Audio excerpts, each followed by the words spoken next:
Comment gérer son stress dû aux pressions, au harcèlement de la vie quotidienne et comment aussi ne pas stresser les autres? C'est une question qui devient de plus en plus importante au fur et à mesure où justement la densité de notre travail s'accentue. Pour ça, j'ai envie que nous revenions à une phrase très importante de Bachelard: le temps contraint, l'espace libère. Souvent, le stress va être actionné par des contraintes de temps. Parce que les deux dimensions du temps sont deux dimensions stressantes. Le passé, surtout quand celui-ci est plutôt négatif, et puis la vitesse. C'est pour ça que quelqu'un qui met la pression sur une autre personne a souvent tendance à lui faire les deux d'un seul coup. Ça ne fonctionne pas depuis le jour du mariage, et d'ailleurs j'aimerais que tu changes dans la journée, parce qu'autrement c'est le divorce. On ne négocie jamais sous la pression, on ne négocie jamais sous la pression de vitesse en particulier. Alors, comment faire le contraire ?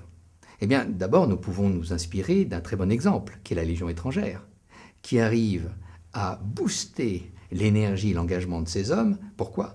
Parce qu'elle contre les deux dimensions négatives du temps. Le passé, on ne veut pas le connaître. Ce que tu as fait, tu l'as fait. Aujourd'hui est un nouveau jour. Tu seras avec nous ce que tu as envie d'être. Et puis, la vitesse, eh bien, il se trouve que chez nous, on marche plus lentement que les autres. Parce qu'on est une troupe d'élite et que les troupes d'élite, en général, marchent plus lentement, que ce soit les Scots Guards, la Légion étrangère, les montagnards, parce qu'ils savent qu'ils ont souvent one shot et qu'ils n'ont pas intérêt à se tromper, donc ils prennent le temps, avant le virage, de freiner pour accélérer ensuite.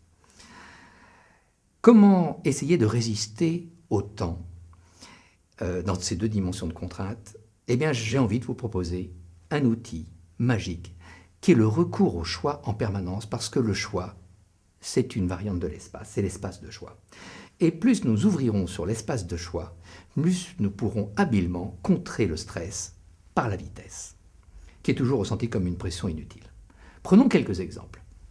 Premier exemple, vous êtes reçu dans le bureau de quelqu'un qui, sans forcément le faire exprès, vous met tout de suite la pression par une phrase du type « Allez, asseyez-vous ».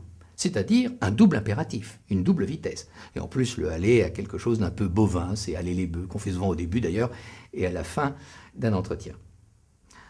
Comment ne pas subir cette pression et bien sûr ne pas en mettre une autre sur son interlocuteur? Eh bien, je vous conseille l'utilisation du choix. Premier mot du choix, le volontiers, qui veut dire de par ma volonté, pas parce que vous l'exigez. Allez, asseyez-vous, volontiers, virgule. Vous préférez que je m'assoie là ou là? Vous avez ouvert l'espace de choix et en général, dans 9 cas sur 10, l'autre va vous répondre où vous voulez. Il est rentré lui-même dans quelque chose de moins stressant, de plus partenarial. Il vous a renvoyé à un choix d'homme libre. Il a flatté votre humanité, qui se caractérise par le libre arbitre. Prenons un deuxième exemple. Vous êtes conférencier, vous intervenez en fin de convention, après plusieurs autres conférenciers, et bien sûr, comme souvent, le temps a dérapé, et on vous dit, monsieur Aelion, vous êtes le dernier à intervenir, on a dérapé d'une demi-heure, vous n'avez plus qu'un quart d'heure sur les 45 minutes, annoncez-le à votre salle. C'est pas très valorisant pour vous, c'est pas très valorisant pour la salle, vous n'êtes pas le président de la République, autrement vous aurez donné forcément vos 3 quarts d'heure, voire même plus. Comment parler de cette contrainte, qui est une pression, sans pour autant l'afficher? Eh bien, je vous conseille de parler de l'espace, et non pas du temps.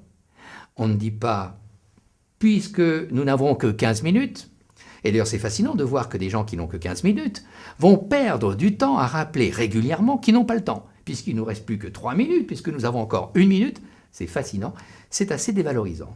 Il vaut mieux au contraire répondre dans l'espace, et non pas dire « nous n'avons que 15 minutes », mais « mesdames et messieurs, je vous propose maintenant d'aller à l'essentiel, à la conclusion, aux priorités de cette conférence. » Et je dégagerai 3 priorités essentielles, 3 axes de réflexion majeurs. L'essentiel, c'est la quête du sens, c'est donner du sens, c'est l'espace. Alors que faire vite, c'est typique des esclaves, où on claque dans les doigts et sont déjà dans la course. Le propre de la sérénité d'une troupe d'élite, c'est toujours le ralenti du pas.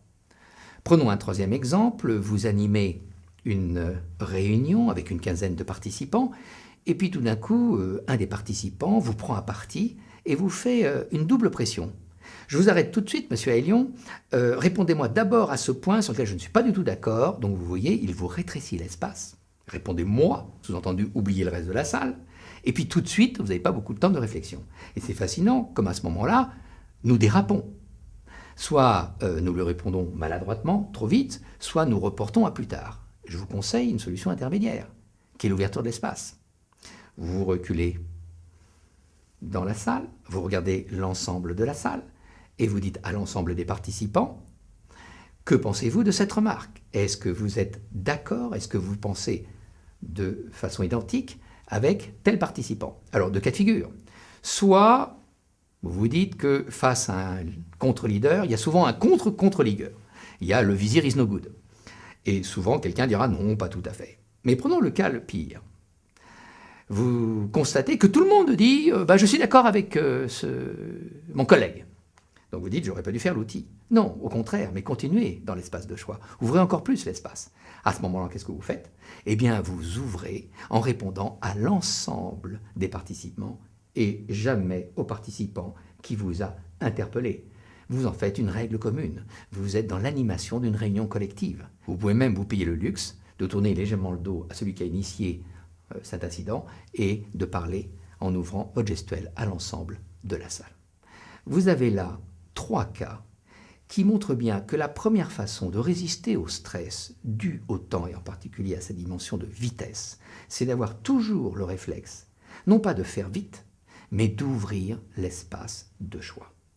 Ça assurera votre humanité et l'humanité de vos interlocuteurs. D'ailleurs, pour eux, le mot le plus mobilisateur et respectueux, qui permet d'ailleurs de concilier l'exigence et la tolérance, c'est le voulez-vous. Faites appel aux hommes et aux femmes de bonne volonté. Alors, plutôt que de leur parler régulièrement à l'impératif, écoutez, permettez, ce qu'en français veut dire ta gueule, excusez-moi, plutôt que de leur dire ce qui est un peu mieux, mais qui est encore insuffisant, pouvez-vous, ce qui est un doute sur leur capacité, passez directement au voulez-vous. Sous-entendu, je sais que si tu veux, tu peux. L'outil du choix n'est pas incompatible avec une détermination, par exemple d'un manager ou d'un commercial. À tout niveau de contrainte que vous aurez, je vous conseille de faire un sous-niveau de liberté dans l'acquisition de la contrainte. Par exemple, je suis en contrainte avec ma petite fille, je mets la pression en lui disant « fais-moi un dessin ». Je peux très bien faire la même pression, mais sans qu'elle se sente harcelée, je rajouterai « tu peux me faire un dessin au crayon ou au stylo ». Encore plus directif, fais-moi ma fille un dessin au crayon. Tu peux le faire ce matin ou cet après-midi, papa est un grand libéral.